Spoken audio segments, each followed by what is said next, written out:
अस्सलाम वालेकुम। मेरा नाम अदनान रज़ा ख़ान है और जनाब कराची की आवाम के लिए एक सहूलत पेश की गई है।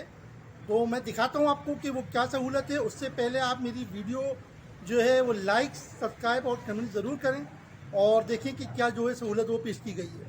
तो जनाब ये देखें आप, ये ट्रैक आपके लिए बना दिया गया है जहाँ पर आप इंटरनेशनल लेवल की मड बाइक राइडिंग जो है वो कर सकते हैं। जो पोजीशन है वो आप देख रहे हैं। तो ये कराची में हर जगह आपको मड बाइक राइडिंग ट्रैक जो है वो मिलेंगे। ये देखें जनाब, तो कोई भी रोड ऐसी नहीं है जहाँ पे आपको ये इंटरनेशनल लेवल के मज़े ना मिले। तो आप इंटरनेशनल लेवल के मज़े ले सकते हैं मड बाइक राइडिंग करके कराची में। इससे ज़्यादा मैं आपसे क्या बोलूँ कि जैसा कि आपने देखा कि क्या सहूलत पेश की गई है।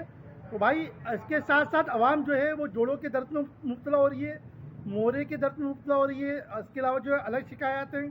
तो खुदारा जो है कराची के आवाम को रिलीफ दी जाए और यहाँ की सड़कें जो है वो जल्द अज जल्द तामीर की जाए। जज़ाकल्लाह, अल्लाह हाफ़िज़।